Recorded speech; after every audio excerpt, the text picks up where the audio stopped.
Yang bunuh Sayyidina Ali siapa? Orangnya seperti apa? Qaimul lail, shaimun nahar, hafizul Qur'an. Tiap malam tahajud, tiap hari puasa, dan hafiz Qur'an. Kenapa Ali itu kafir? Karena Ali kalau memutuskan masalah musyawarah. Berarti menggunakan akal manusia, bukan hukum Islam. Wa man lam yahkum bima anzalallah faulaikumul kafirun.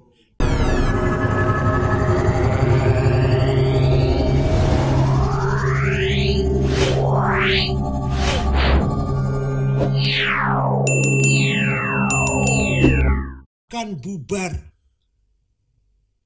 Nah, sebelum khilafah bubar, beliau sudah mengeluarkan jargon yang sangat terkenal itu. Hubbul waton minal iman.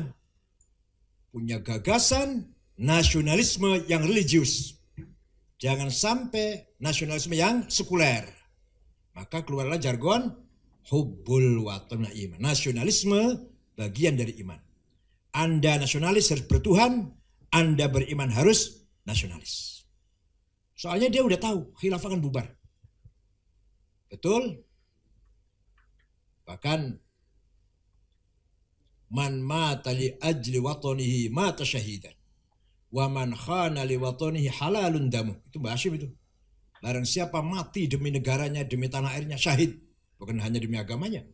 Barang siapa berkhianat kepada negara ini, kepada tanah air ini, halal darahnya. Sporadis, buhot kalau bahasa fikihnya. Betul. Tahun 1924, khilafah bubar. Yang membubarkan adalah Mustafa Kemal Atatürk. Atta itu mahaguru. Turki bangsa Turki, mahaguru bangsa Turki. Berdirilah negara Republik Turki modern, nasionalis sekuler. Sekuler. Tidak boleh ada nama terlalu Arab, ke Arab-Araban. Kalau ada orang namanya Muhammad gak boleh, Mehmet. Ada orang namanya Rajab Thayyib gak boleh, Recep Tayyip. Ada kuburannya sahabat Abul Ayyub Al-Ansari di Istanbul, tulisannya Eop. Ayub itu Eop. P, Eop. Saya gak paham kubur sopo gitu, ternyata Abul Ayyub Al-Ansari. Tidak boleh memakai gamis atau kopiah putih di luar masjid. Di masjid boleh, tapi keluar gak boleh. Tidak boleh azan pakai sound system. Bahkan ada larangan azan pakai bahasa Arab. Kementerian Haji dibubarkan. Orang mau haji mau enggak terserah kamu. Pemerintah tidak ikut memfasilitasi. Itu yang sekuler namanya. Anti agama tidak, tapi tidak menganggap bahwa agama itu bukan urusan negara. Bukan masalah sosial. Itu urusan pribadi antar seorang dengan Tuhan. Nah, apalagi gambar-gambar khalifah nggak boleh. Nggak boleh dipasang. Hagia Sophia yang sudah jadi masjid kembalikan ke gereja. Karena memang asalnya gereja emang. Itu Utsmani menang jadi masjid. Kemudian kembali ke gereja lagi. Kalau sekarang jadi museum. Jadi peninggalan apa namanya? Karta aja. Heritage. Nah, Turki merdeka. Lah yang lain.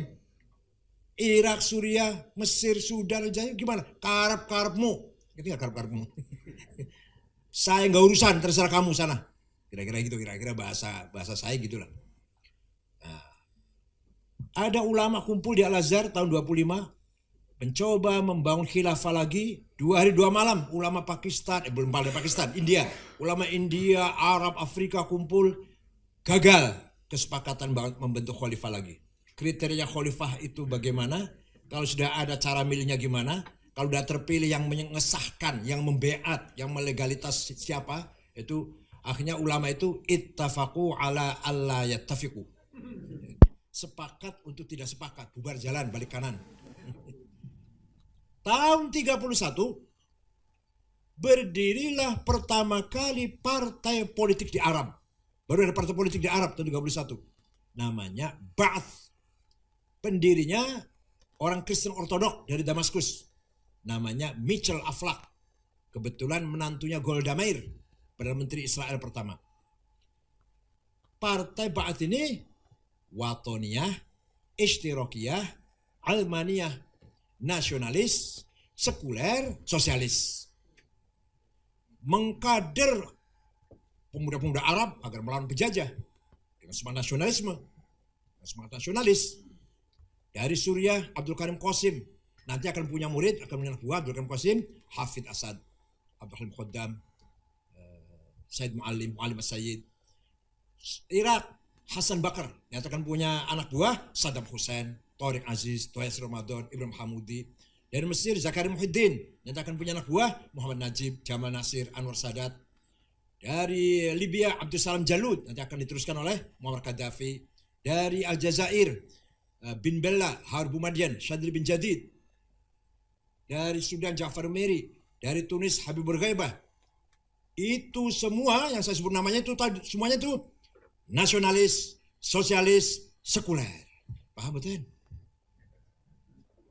Jadi pemimpin itu yang saya sebut namanya tadi bukan aktivis Muslim, bukan aktivis pejuang Islam, bukan pejuang nasionalis, sosialis, sekuler.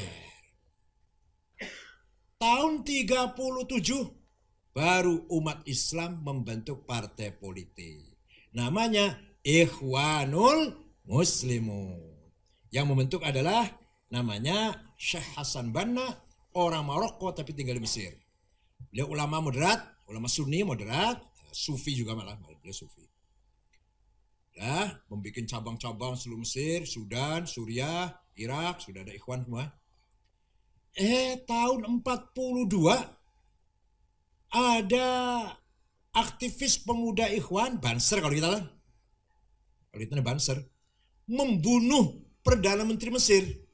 Namanya Najrossi Perdana Menterinya itu. Waktu itu masih Raja Faruk, masih Inggris. Masih di jalan Inggris. Hasan Banna marah sambil nangis. Kamu tuh bukan bunuh Najrossi, bunuh saya kamu itu. Kamu tuh bunuh saya, bukan bunuh Najrossi. Betul, 1,5 tahun kemudian Hasan Banna dibunuh. Udah paham ya? Nih, dikira gampang cerita begini ya.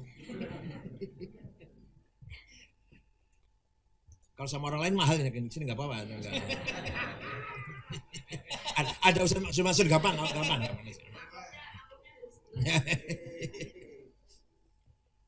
Di samping sulit dan berani ngomong kayak ini, jarang orang yang berani terang-terangan. Hasan Banna wafat, dibunuh, gantinya ini seorang sebenarnya wartawan sebenarnya. Hanya pintar wartawan, keluaran Cairo University, bukan Al-Azhar bukan. Sayyid Qutb. Sayyid Qutb mimpin ikhwan, menulis buku panduan namanya Ma'alim Fit Thoriq, tanda-tanda jalan yang benar lah, petunjuk jalan benar lah, petunjuk jalan kebenaran. Isinya, kalau ulama-ulama lain kan mengartikan jahiliyah itu apa? Fenomena sosial, primitif, buta huruf, keterbelakangan, masih berdalaman lagi jahiliyah tuh. Tapi bagi Sayyid Qutb bukan itu maknanya. Sayyid Qutb mengartikan jahiliyah adalah an-nizamul hukm ghair islami jahiliyah. Sistem politik yang selain Islam jahiliyah. Isinya apa isinya? Komunisme, jahiliyah. Kapitalisme, jahiliyah. Sosialisme, jahiliyah. Liberalisme, jahiliyah. Nasionalisme, jahiliyah.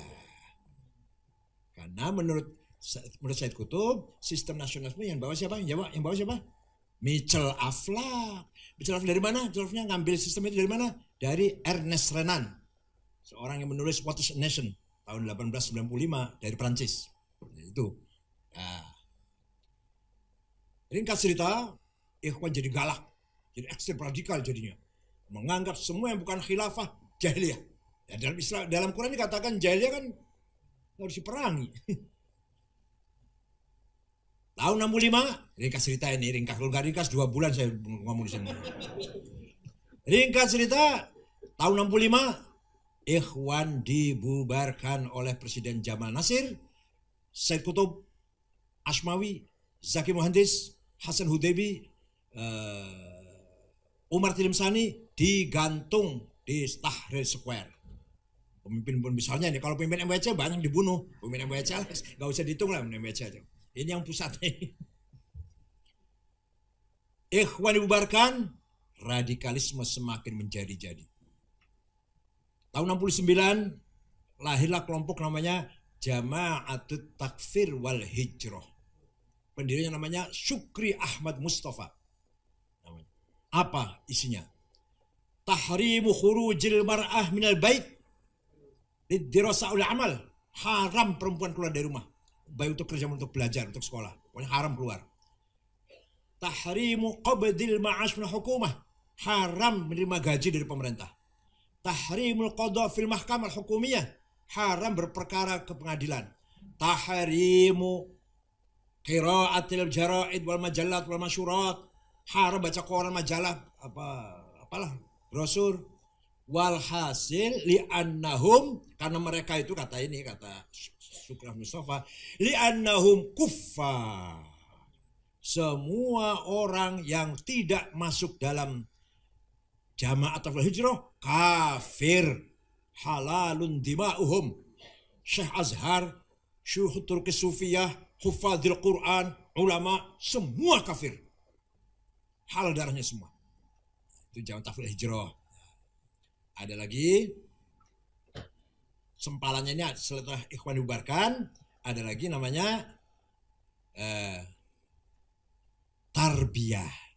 Ini yang masuk ke dalam kalangan intelektual. Tarbiyah. Di Indonesia tidak ada universitas yang tidak ada tarbiyah kecuali UNU. Iya.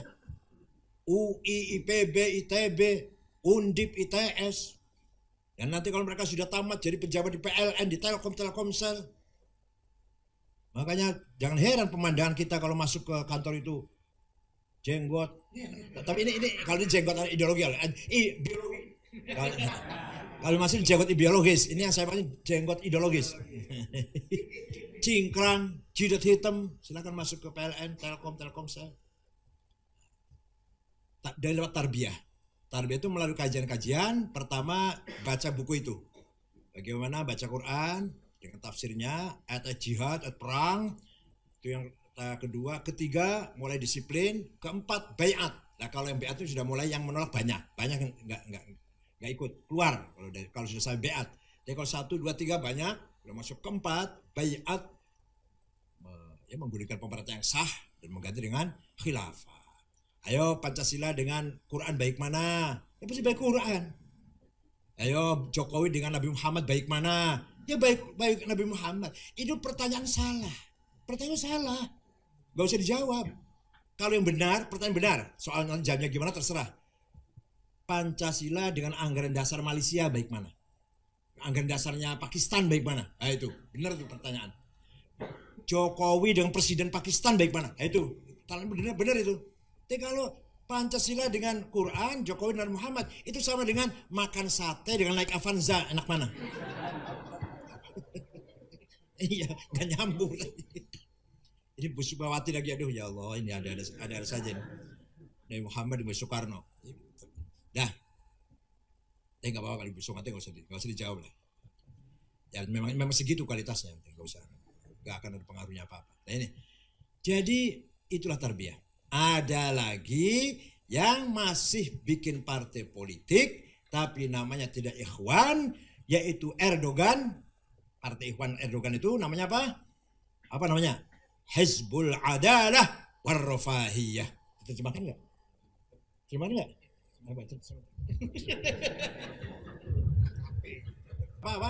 Apa? Ya. Hizbul Adalah Warrafahiyah. Partai Keadilan dan Sejahtera. Ya betul. Saya nggak bercanda, betul. Namanya Hizbul Adalah Warrafahiyah. Tapi masih konstitusional nanti bukan. Nah, yang paling banyak tadi yang Jama'at Takfir Hijrah. Membunuh Menteri Haji dan Auqaf Mesir, namanya Dr. Hussein Al-Zahabi. Yang punya karangan kitab apa? Wah, enggak. At-Tafsir wal Mufassirun, Al-Hadits wal Muhadditsun. Itu karangan Hussein Al-Zahabi dibunuh. Wartawan Ahram senior Yusuf Sibai dibunuh. Puncaknya membunuh Presiden Muhammad Anwar Sadat tanggal 3 Oktober 1981, yang membunuh ada sersan tentara tapi sudah kemasukan teroris radikal namanya Khalid Islambuli, tanggal 3 Oktober 1981. Oleh Husni Mubarak mereka dihabisin, dihantam betul, tapi tidak bisa habis. Mereka sembunyi di padang pasir di Sinai, di gua-gua, di lembah-lembah. Setengah tahun yang lalu ngebom jamaah sholat Jumat 680 jamaah sholat mati semua. Kenapa kamu bom mereka? Kafir itu. Lagi sholat itu kafir, lagi sholat. Itu jamaah takfir wal hijrah. Sama dengan Abdurrahman bin Muljam membunuh Sayyidina Ali. Karena apa? Ali itu kafir. Ali itu kafir. Padahal awwaluman aslama minas sibyan sihru Rasulillah Fatih Khaybar al-Mubasysyar bin Jalnah minas sabiqin awwalin. Ali itu mentang-mentang apal Quran, anak-anak kemarin ngafirkan Sayyidina Ali. Baca Quran juga masih pelan-pelan, masih kafaru kufran masih.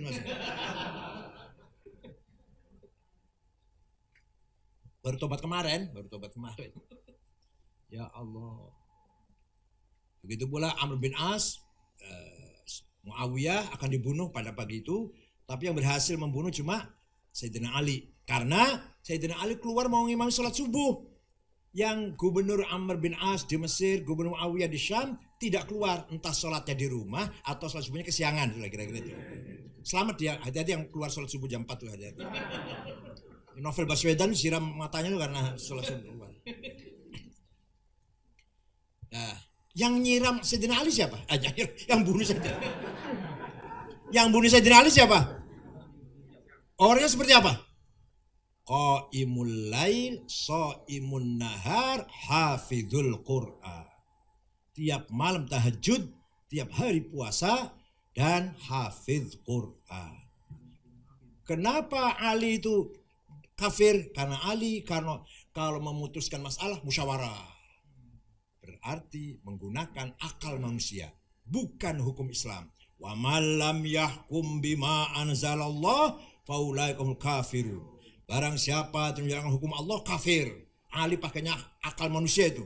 Kalau ada masalah musyawarah, DPR, musyawarah artinya MPR, artinya musyawarah itu bukan pakai Quran. Maka Ali kafir, kalau kafir harus dibunuh. Gitu. Nah, itu terjadilah gejolak di Timur Tengah yang sampai sekarang masih kita rasakan, dan sampai semua alien itu masuk ke Indonesia dengan sangat bebas. Ketika Presiden SBY 10 tahun, Menteri Hukum HAM-nya Amir Samsudin mendaftarkan organisasi cukup dan online, bayar 2 juta, semua dilegalkan.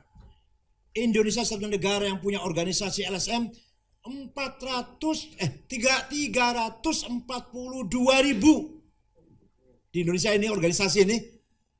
Kalau ingin tahu antara lain As-Soffah di Lenteng Agung Wahabi, As-Sunnah di Cirebon Salim Bajri, An-Nida, Al-Fitrah, Al-Faruq di Jember, Umar bin Khattab di Mataram, Ul Abab di Lampung, itu Ar-Rojadi Bekasi, ya Allah. Yang punya TV Roja, yang punya ya itu sah, HTI sah, FPI sah, gak ada yang tidak sah, legal semuanya. Maka sulit dibubarkan. Lalu proses dulu kalau mau dibubarkan. Paham betul? Satu negara Indonesia.